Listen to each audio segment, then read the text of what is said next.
Y'all are tackling Eastern Orthodoxy. Yeah. How's that been? They're trying to tackle us. They are tackling.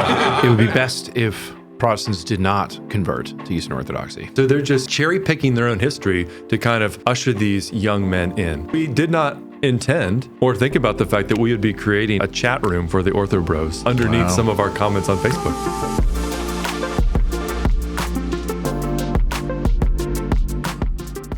Welcome back to the Grimké podcast.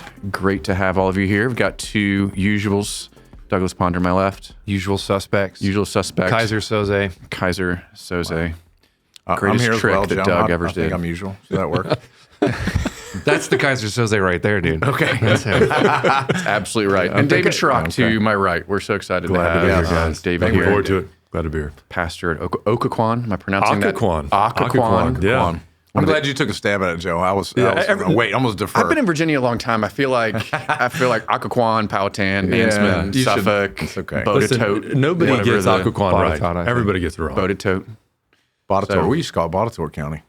But Yeah. Anyway, Oh, sorry. Doug corrects me, I just doubled down. Don't chase where my wrong etymological origins. I understand. But OBC, Yes, OBC. yes, also leads up Christ overall. This is true. COA.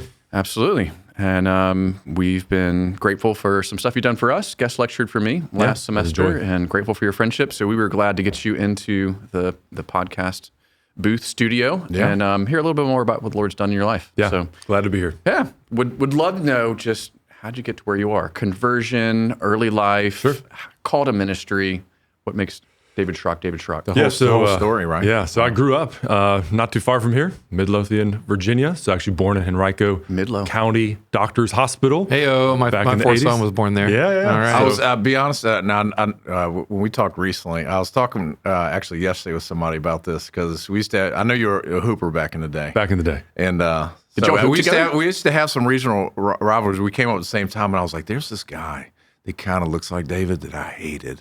And so I was fishing out when we talked before. I was like, Was it him? Was that you?" And then it wasn't. So I was like, "I like this guy." Okay, that's but good. if it had been, I've been like, Did "I you can't hate work him? with this You hate brother. him I 'cause he don't was- care that we're in Christ now. I just can't do it." Was he really good, and that's why you hated him? He did put us down a lot. Yeah, It yeah. was. I mean, we were really bad, So so it it didn't might have matter. been- it but might have been fine. you. I mean, you know, we won 3 years in a row at our middle school, the county championship in Chesterfield. I feel like we should be friends either way. so it's yeah. great. But I was only on the team for one of those. Okay, there we go. Brian used to play on Mormon basketball teams. I did actually. And he wasn't Mormon? State title back in the day in the 90s. Great. Absolute Impressive. magic. I don't know what that says because the more truncated pool they're pulling from. But I'll just leave it there. We got to start putting Anyway, that. David, We're gonna put this on your CV, bro. Mormon basketball state champ. right? State champs, yes. But There's Fantastic. church league and church leagues basketball, and then there's Mormon church league that's basketball. what it is. Yeah.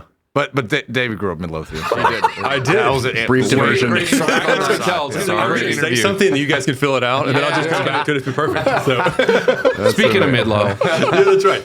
So grew up there, and basketball was my life, right? So occasionally would show up at church, but that was not a priority. My parents, loved me, certainly were influential for education and morality, but going to church was not a priority when we lived here. When I was in 8th grade, finished up here, moved up to Michigan, and continued to pursue basketball. That was all that I wanted to do. Go to college to play. Yeah. Had a car, had friends, was doing well in school. Thought everything was going swimmingly, and was just empty. So the Lord used that kind of Ecclesiastes, just the vanity of life, to be able to really grab a hold of my heart and realize there is something missing in my life. And God's kindness, He had friends around me that introduced me to Christ, reading the Bible. There's a FCA group that was there in our college or our high school, and so I began reading the Bible and just saw that the Lord and Savior was also my Creator. So seeing that Christ is the one that I need in my life, and so 17, repented, believed, got baptized. And came to faith. And so basketball is still a part of my life. At the end of high school, went to college to play at a small school in Michigan, and then really just was What school was that, disinterested. Dave? I went to Albion College, so small Division III school, like a Mary Washington or something like that. So I know this school because the motto is Lux Fiat, which is reversed in the Vulgate. It's Dixitque Deus Fiat Lux, and even the second part, right? Et facta est lux. So I've always thought it was funny that they flip it around because I'm like, Was this like a deliberate snub at Jerome? Well, when I think about Albion, that's exactly what I was thinking about. I know. I don't know. It was actually a women's seminary. Okay. That's how it started. Oh, wow. And Okay. then became, just the it was co-ed a school college. for dyslexic people? It That's might what have I'm been. hearing you Yeah, say? possibly. Yeah. So I'm not quite sure. So yeah, that one. yeah. I mean, light make it. yeah. Light, let it be. Let it be. I like it. Yeah, I mean, it could have been the Beatles, right? Let It Be. Yeah. Let it some of the- be. So yeah, I went to college there, and during that time, the Lord called me from I was an exercise science major, wanting to be a chiropractor, right. and the Lord kind of took that desire away and to pursue ministry. Didn't really think about even going to like a Christian school to pursue a Bible college or anything like that, because there's ministry to be done on campus. Yeah. So I was involved in the Campus Crusade for Christ, now Crew, leading Bible studies and evangelizing, discipling, all of that. And then graduated, went to a program for discipleship at a church in Chattanooga, Tennessee. And that's where I got connected with the Southern Baptist Convention. Okay. So I was a part of the church down there. It was kind of on the periphery of the SBC. Went to seminary after that, met my wife, got married, started pastoring in Indiana. And then that's where I was before coming to Northern Virginia. Okay. Occoquan Bible Church. The Southern Baptist. The Southern Baptist Theological Seminary. That's Down, true. a couple degrees down there. A couple of them. Yeah. Wonderful. Yeah. Did your MDiv and your PhD there? I did. Yeah. Yeah. So I remember I arrived on campus and met a guy who'd been there for 10 years. I was like, that guy is crazy. Can't believe that. And Because he hadn't graduated yet? because I mean, he'd been there for 10 years. Right. Right? I mean, Yeah. you go to seminary thinking, I'm going to get an MDiv and I'll be in and out in maybe 4 years. 3 years. Taking whatever it is. one class at a time? No, What's he I'm doing? not sure. But he did his He's MDiv. still there he did now, his PhD. actually, I he might believe be. I mean, some have. That's right. But long story short, I was like, that guy's crazy. And 9.5 years later, I was like, I am that guy. I'm that guy. Yeah. Makes total sense now. Yeah, it's like, okay, a decade of my life there, but began pastoral ministry in Southern Indiana during that time. I had our first child when we were there in Louisville, then a second when we were in Indiana, third in Indiana, and then came to Virginia. Amazing. Okay. So it sounds like also your conversion took you in a more academic direction or intellectual Probably, yeah. than you were looking going. In high school, I didn't read at all. Are you saying that chiropractors struggle intellectually? Or I love that I didn't know chiropractors are exactly great. where it's- I enjoy them a lot, but Yeah. if you're looking to go deep into the books, you typically don't become a chiropractor. Life of the mind, not life of the hands. Yeah, I mean, and so it's certainly part of my conversion story. Right. I mean, You so gotta I- like that a little I bit. did. I thought about there's a movie. It's called Barton Fink. If you've never seen it, and John Candy plays his character. He comes out of there like some bat out of hell from like a Flannery O'Connor novel, and he's like, "I'll show you the life of the mind." And you said the life of the hands, the life of the mind, and that was the first thing I thought about, and was like, "Don't say it." And then you point to me, and I'm like, "Well, I'm going to say it now." gotta say it. That's There okay. it is. Yeah. Good movie. Sucked him in. You should see it. Yes. Thanks for sharing that, Doug. You're welcome. Because we have a special guest today. I'm here for jokes. That's I right. know. Yeah, It's we're great. just here for And comedy. we need a movie reference. I'm never Every going to get episode invited. has a I'm movie never going to reference. get invited back to special guest podcast again. So I That's might as well okay. enjoy it while I Yeah. can. We need the spice of life in here. All right. We do. Great. Where were we? Intellectual life. Intellectual life. Yeah. So The in life of the mind. In The high life of school, the mind. I wasn't a reader. That's probably one of the regrets that I have. Tried to pass that on to my kids. We'll see if they're getting the reading thing. But long story short, I would read basketball biographies. Okay. So I had biographies on Larry Bird and Kareem Abdul-Jabbar and Magic Johnson and Michael Jordan. That's what I Pistol read. Pete. Pistol Pete, absolutely. Absolutely. One of the best. But then when I went to college, I remember there was a little closet that was like the Christian library. So our school was Methodist, but as liberal as it could possibly be.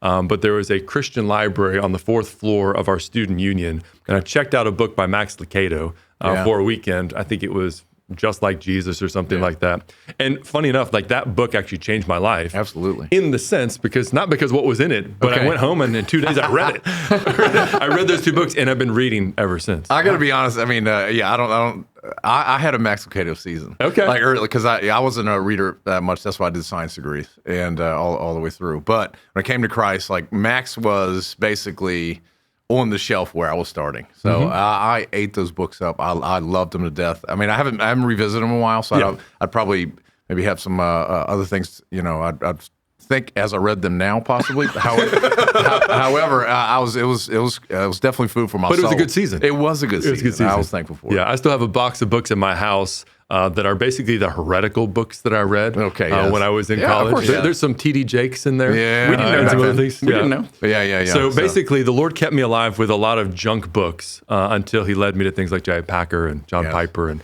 others beyond that. That's good. Yeah. I mean, the diet starts somewhere sometimes. That's right. You know? Yeah. It's okay.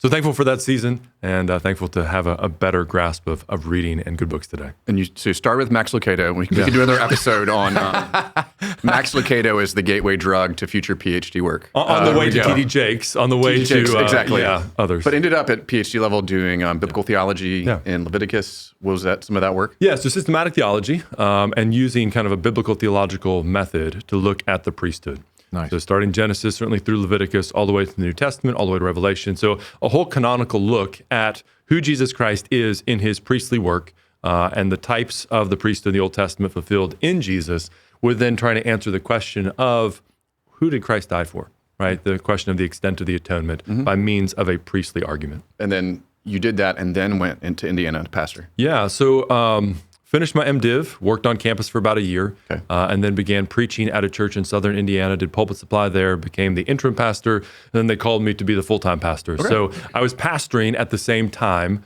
that I did my PhD, at least the second half of the PhD. So thankful to begin doing some of the coursework on campus, but really, as hard as it was to be in a young family, full-time pastor of a kind of a church revitalization, the need that was there. Pastoring, PhD work, young family. Oh, yeah, all of that together. I don't recommend that. Correct. But it was good because everything that I was studying academically was always having to answer the question, okay, how does it apply? How does this actually work? That's and crucial. then doing all the ministerial work that is there and allowing to continue to go back and to study deeply in I spent a lot of time in 19th century Scotland and a lot of the works that were going on there on the doctrine of the atonement and certainly thinking biblical theology as kind of a rubric that maybe I'd bring too much of that into the pulpit at times, but it was a great season to have, that academic life and certainly the church life as well.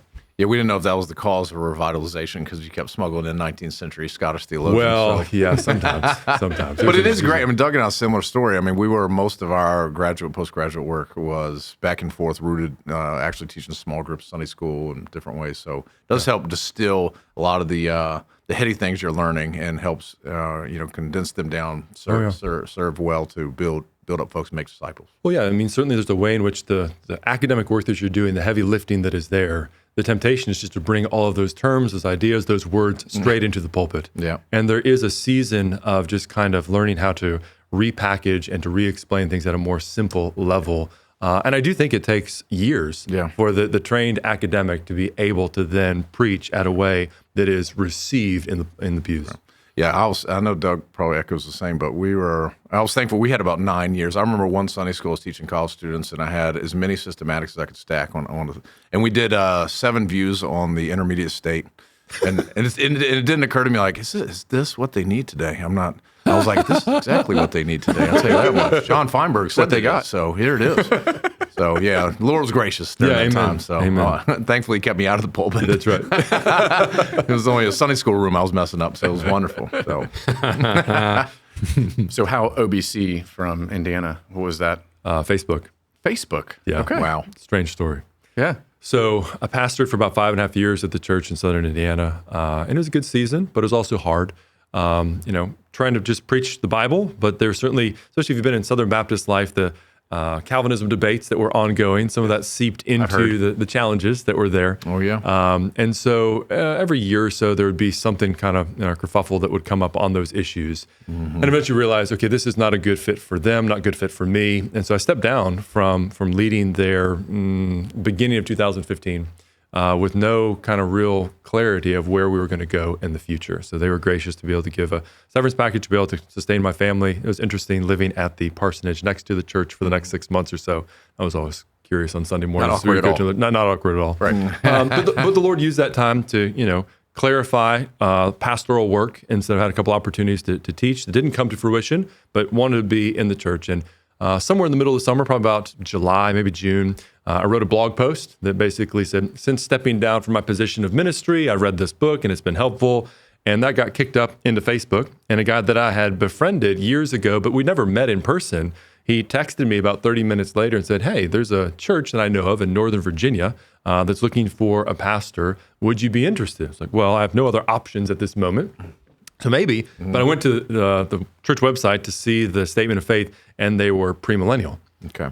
And I had become amillennial a few years before that. It's like, I don't want to step into another situation where I know that there would be contentious doctrine that is there. So this is probably not a good fit. Yeah. It's like, well, actually, a few of the elders are amillennial, and they're working to kind of work that out of the statement of faith sometime in the near future. It's like, well, okay, here's my resume. Yeah.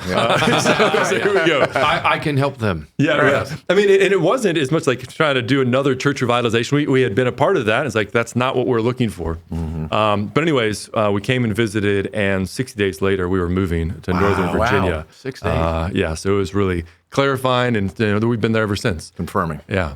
And so there's more revitalization work to be done than maybe anticipated, but it's been a good decade.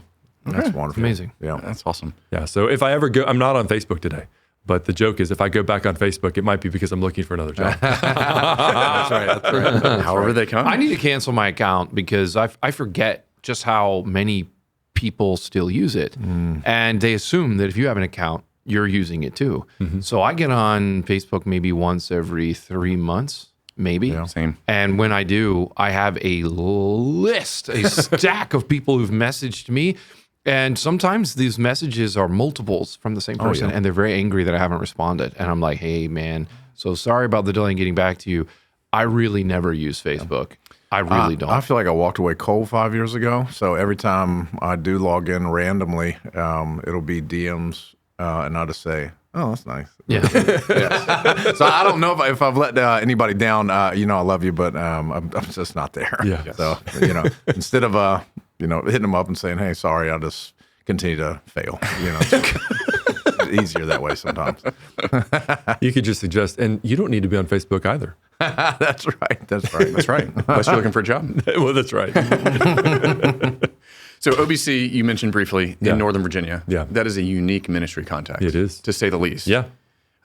What's it been like to pastor in Northern Virginia? Yeah, so 20 miles south of D.C., just outside of the Beltway, pace of life is crazy. The transitions of just the transience of people. We have a lot of military who come for 1 year, 3 years, and then are in and then are out. We have other lifers who are there who work in D.C. and commute up there. I think at one time, Dale City, which is close to where we live in Woodbridge, was said to be the worst place to live in the country because it's the worst commute in the country. Oh, wow. So yeah, there's just a lot of challenges that are there. So trying to balance how do we encourage people to live sacrificially for Christ, to encourage them to do that, but also to take time to rest, to be able to care for their family, to care for their souls in a slower pace of life. So there's some things we've done along the way to be able to kind of set a rhythm for ministry that is not just kind of the same grind as everyone experiences up there. Yeah, that's so good. Very different from being in small town Indiana to come there. I'm glad that that's where I ministered first because it gave me, I think, a more healthy sense of just the pace of life and being in the homes of people or in the hospital, different things like that. But in Northern Indiana or Northern Virginia, it's certainly more difficult. Yeah. And so how have you and your fellow elders decided to approach the topic of politics? Because it's right there. Like a pastor in Northern Virginia has to just decide what's he going to do along with his elders.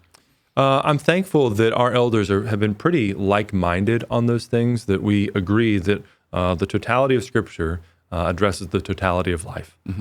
So where we come to things in the text of Scripture that address the way that governors are leading or not leading or manipulating the populace, that Scripture can address those things. It's been interesting. I've been in Genesis for the last couple of years, and there's just a lot of interactions between Abraham and Abimelech, or Abraham and the nations that are there, and a lot of lessons that can be found as well to think about how should we be faithful in the places that we are. So it allows for the applications that are there. And then certainly the ministry, I know we'll talk about Christ overall at some point, that ministry bubbled up from the context of Northern Virginia. One of our elders works for a nonprofit in D.C. Another has been a lawyer in the federal government for years. Another was once a VP for graphic design at USA Today. So it's just interesting the context that they are in. And to disciple them, to be faithful, disciple those in our congregation, we have to address some of these things that are front and center in their lives. Right. I have thought that if I was living in another place where politics wasn't as front and center, I might not be as cued into those things. But in God's providence, that's where He has me. and it's been a good opportunity for our congregation, our elders, to think about those things. Yeah, it really makes sense with what's going on federally, even what's going on state government level in Virginia. Yeah, There's true. No lack of things to speak biblically about. So. Yeah, and with the internet nowadays, it's hard to hide from the political implications, anywhere. So even down the hollows and the hedges and the valleys, if you will, wherever those remote places, everybody's kind of plugged in politically at some level. So, true. What were you going to say, Doug? I cut you off. That's it. He was going to say hollers and hedges. Hollers and hedges. I feel like the byways. Highways and hedges is the old King James, I think. I appreciate you clarifying my. No, I wasn't clarifying. Hollers. I like hollers. Hollers is a great phrase, right? That's right. Yeah. Virginia, they Appalachian still definitely use holler. Hollers, man. Definitely hollers. Green County, definitely. Who was that guy it was a Cotton Patch translation of the Bible, right? If he had done that, if he had written one, every letter in the New Testament was written to the Church of Birmingham, the Church of Atlanta. It's actually a lot of fun to read, but he's a Southern grad. Yeah, it's pretty wild, right? He's an interesting man. Oh yeah. Very interesting story. Some of his translations are just a heck of a lot of fun. But if he'd done like a letter to Bristol, he probably would have said hollers there. True. Makes sense. Maybe hollers and hedges. Okay. Highways, byways, hollers and hedges. You never know. Hey, this is Joe Holland. Whether you are a longtime listener or this is the first time you're tuning in to Grimké Podcast, would love to invite you to give generously to the work here at Grimké College and Seminary. We are training pastors and church planners to go out all over the U.S. and the world to proclaim Christ, to build up churches, and to reach the lost. We would count it a privilege if you would join with us. If you'd like to give towards the work here at Grimké, you can text Grimké, Grimke, to 50155. Thanks so much.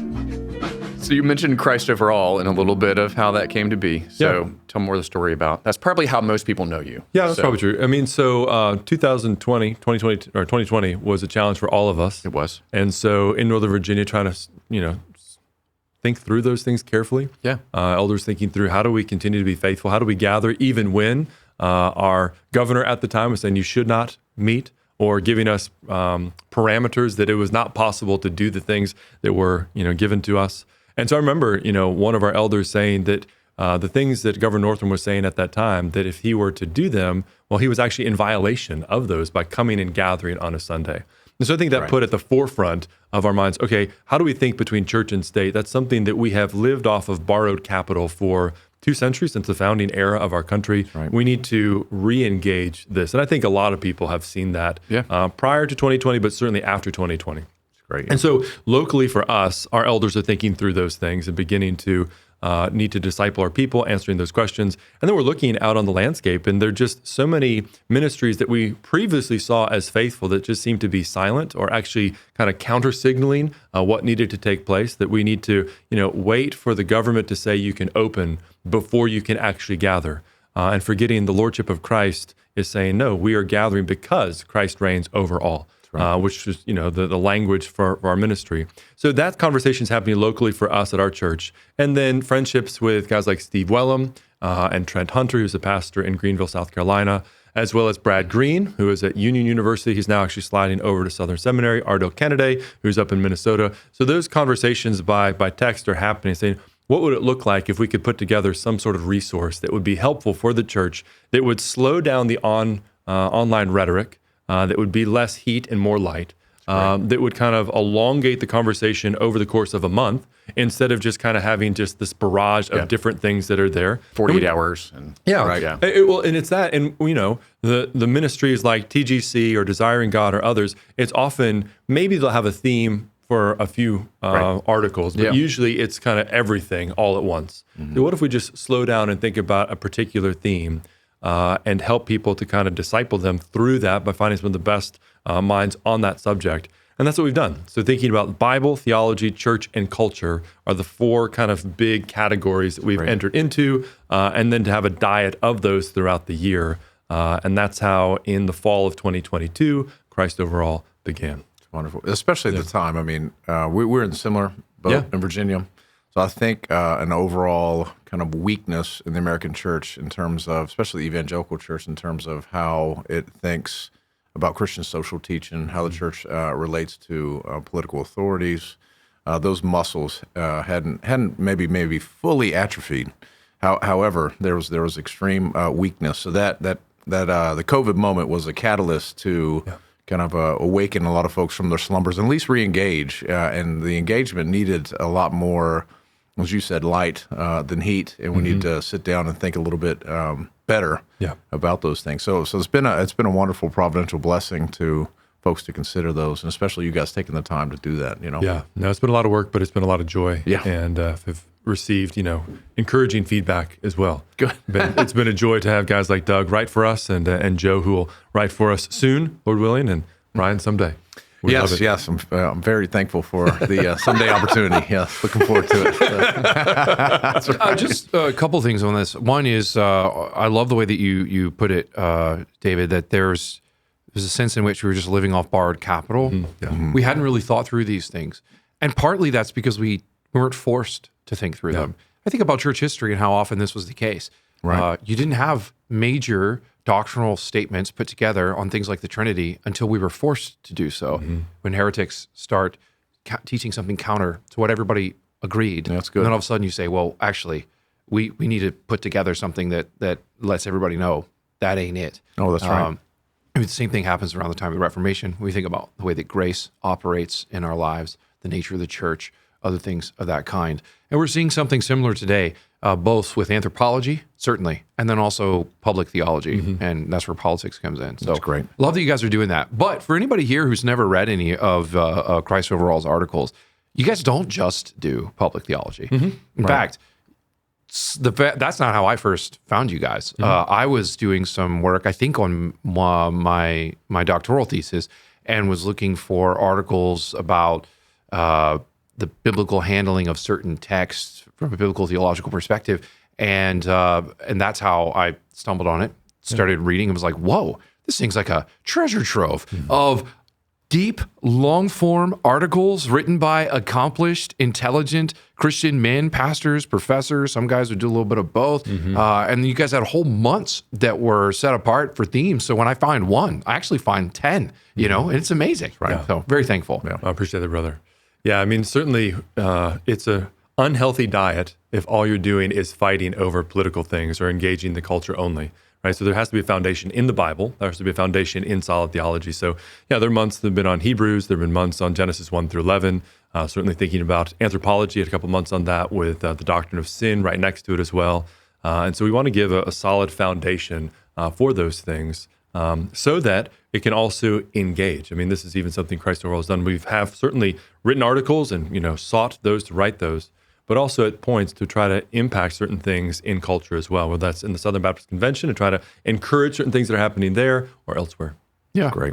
It's good. Yeah, it's not constantly a reactive posture, it's proactive. This is how you actually build the Christian life comprehensively with deep foundations and roots theologically. And then, of course, that's going to have cultural applications, but you're not just chasing the news cycle, which is very, very helpful, especially given a lot of the propensity in our landscape for Christians to take a lot of their cues from what just came through their feet. It's also prevented us from having to, make so many retractions. Oh, yes. Right? I mean, how many things, do we respond to with only half of the information? Yeah, that's right. And then when the rest of the story comes, I would have said it differently. The one who states his case first seems right till another comes along and examines it. Yeah, it's true. Right. We've been reading the Proverbs with my boys, trying to read whatever chapter the day of the month is, and we do that at dinner. Because some of them eat slow. I still have a 7-year-old and a 9-year-old, and occasionally, if the food is not their favorite, they let us know by taking an inordinate amount of time to finish up. And so you start reading the Proverbs, and they're out of there. Yeah. Season it with Proverbs. All of a sudden, hey, look, you clean your plate real fast, son. There That's it is. amazing. Isn't that amazing? It doesn't really happen that way, but it'd be fun if it did.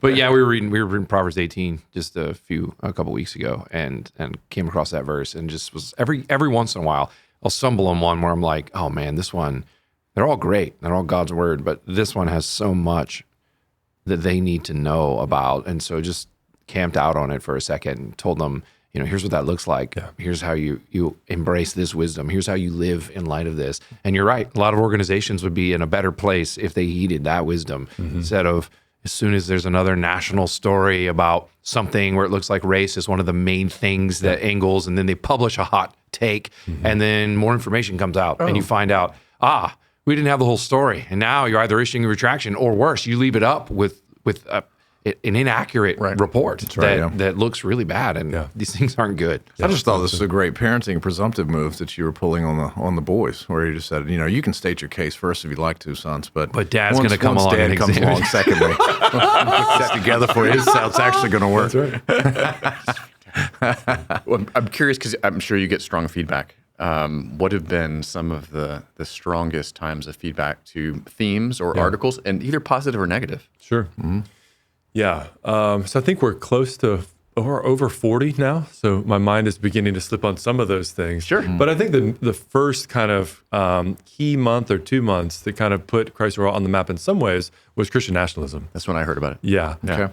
And I think part of that is because we did as much as we could to have everyone just kind of state their case. Yeah. Right. Which I think we interviewed 12 different individuals, all the way from Jonathan Lehman and Scott Aniol to Stephen Wolfe and, Doug Wilson. Yeah, and 12 different views. 12 different views. Right. That's exactly right. And I think that was I love that you guys are willing to do that. Right. So instead of just trying to get, somebody to summarize someone else, you let that guy speak in his own words. Yeah.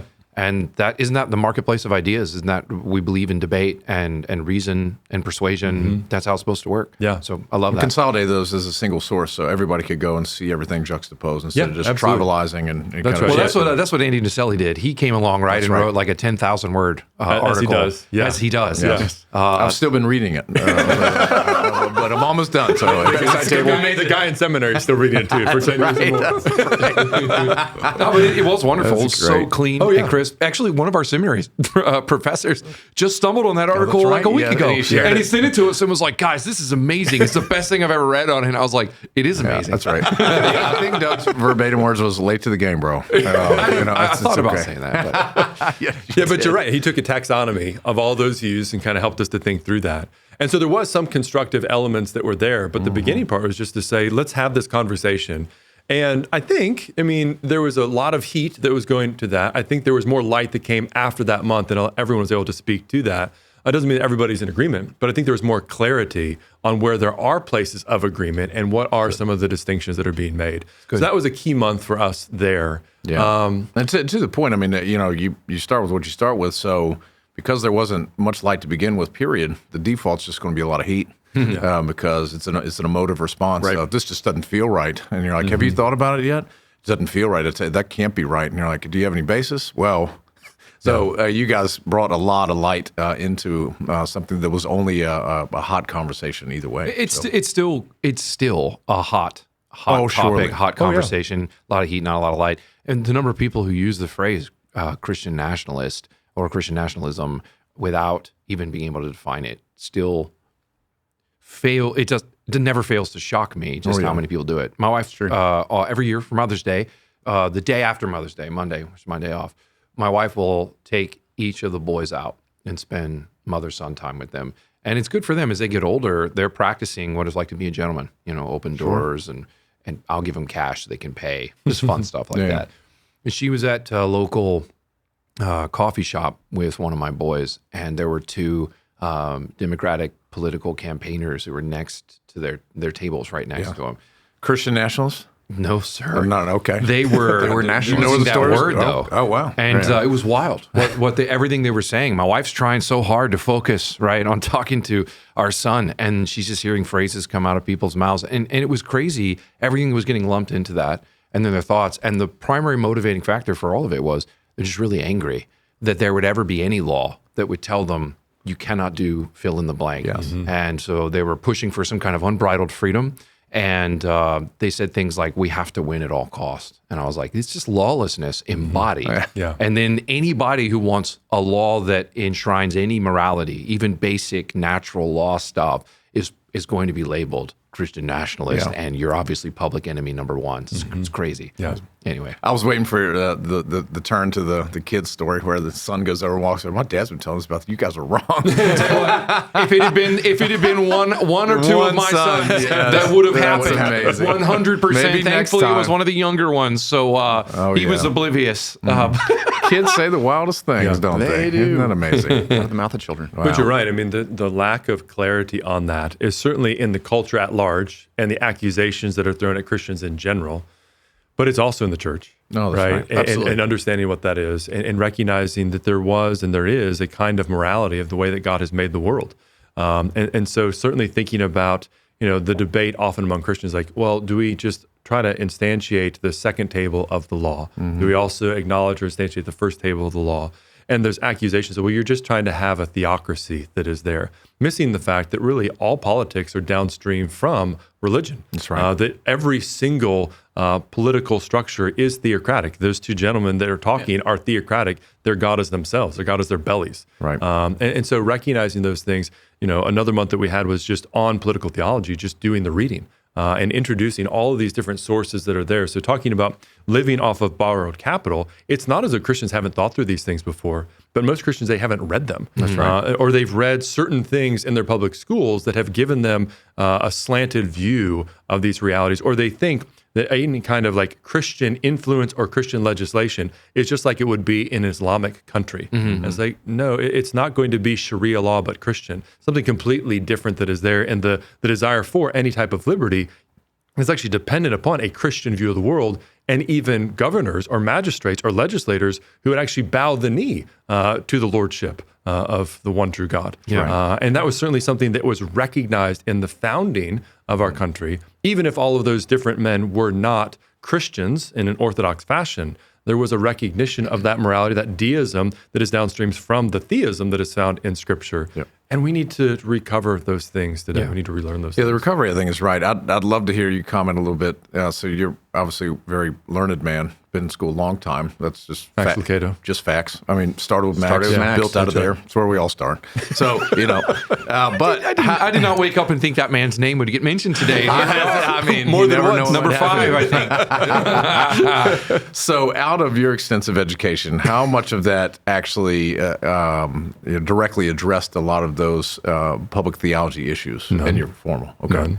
Yeah. So I think ours was very similar in a lot of ways. So I think it really was not that Christians haven't spoke about these things; they just haven't talked about them in a long time. There hasn't been as much contemporary publication even at the moment. And maybe I'll take that back. I'd say, Russell Moore was my ethics teacher. Okay. Yeah. Right. So the way that he's envisioning these things is very much a democratic vision with kind of Christian vernacular sprinkled in there. Yes. Right. And so recognizing kind of a social justice view that has come to light in more recent years. That's and right. so if anything, the seminary on kind of public theology was a great deal of unlearning that had to take place before recognizing better sources that are there. Yeah. Unintended miseducation sometimes. Yeah. I actually had one class, but it was an elective, and I chose to take it. It was with Dan Heimbach, Christian Ethics in the State.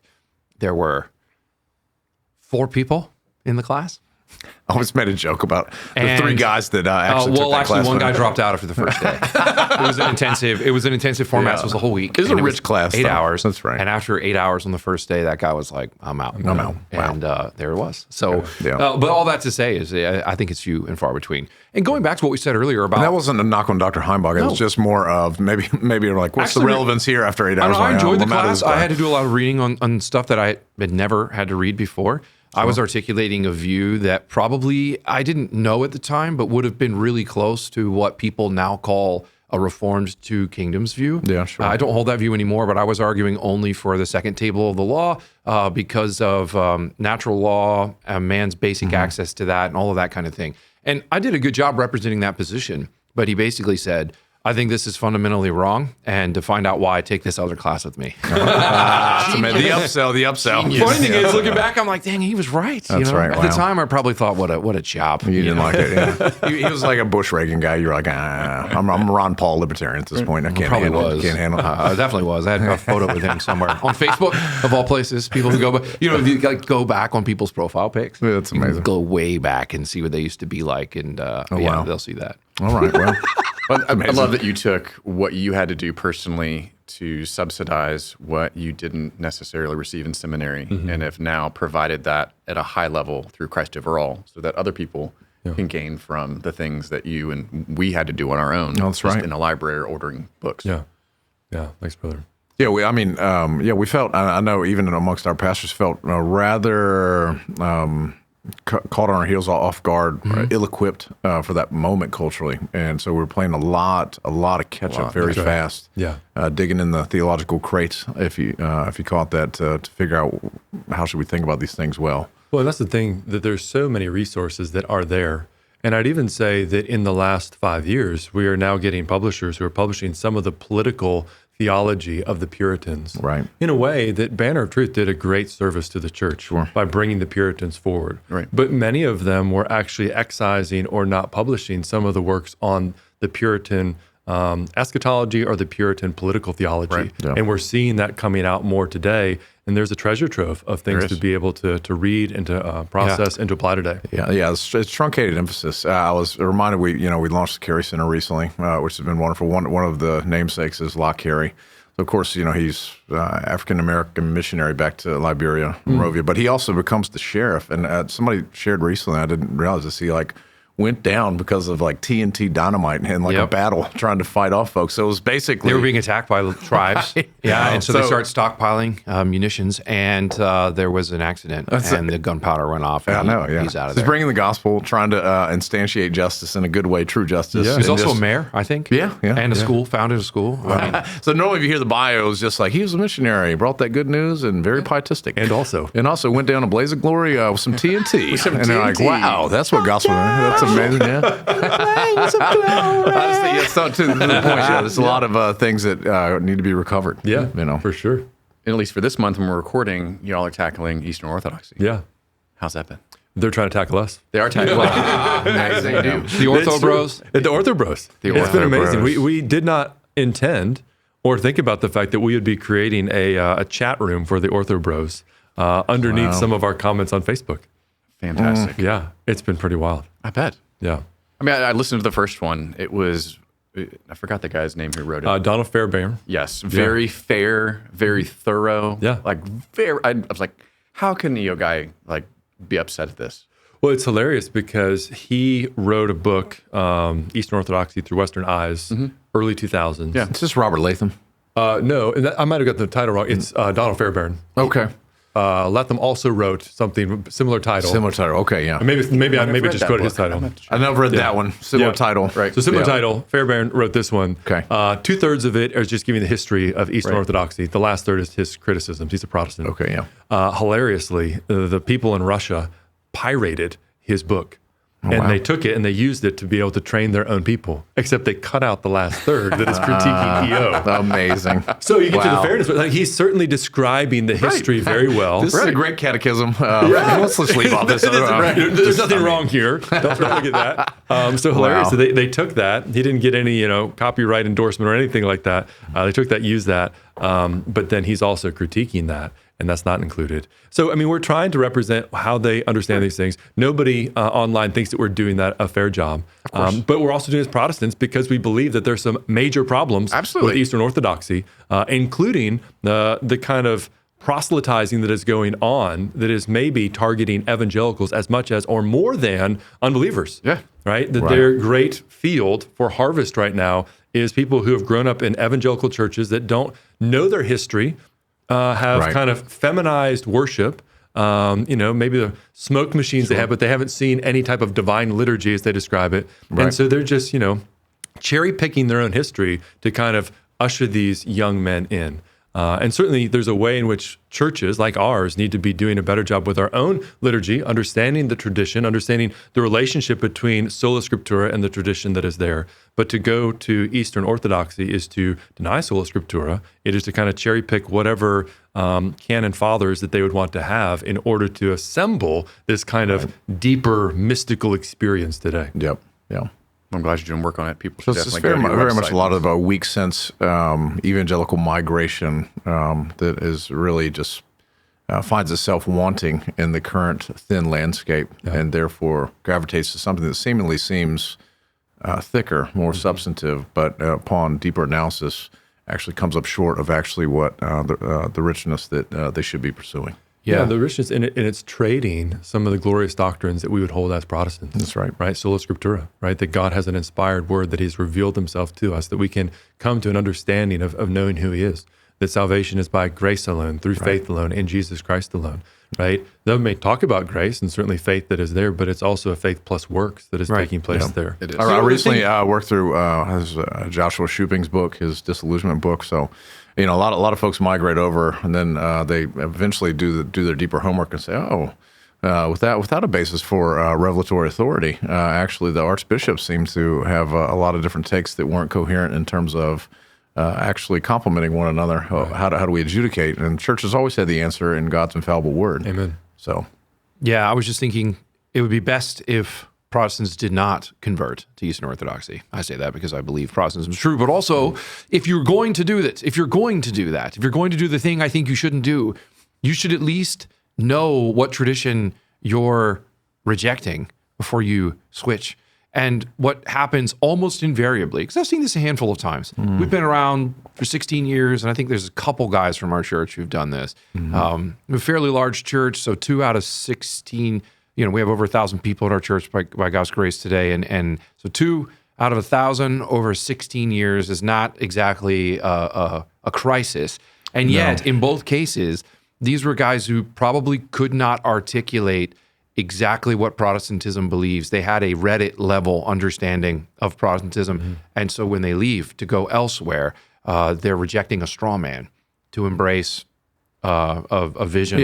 Much of it's situational, emotional, sociological. It's not theological. And so... But even the theology that they are moving into, they're bringing their Protestant understanding of grace and salvation, new birth, all of that, so that there's a life that comes in the preaching of the gospel. As far as, the Eastern Orthodox Church, there's not life in that gospel that's being preached because it's more what you need to do, the veneration of the saints and all of those other works that are taking place there. And so it seems that they're bringing many of those things with them. So even those who might be born again, who would then move there, they're bringing that Protestant theology with them instead of finding it in the EO. Yes.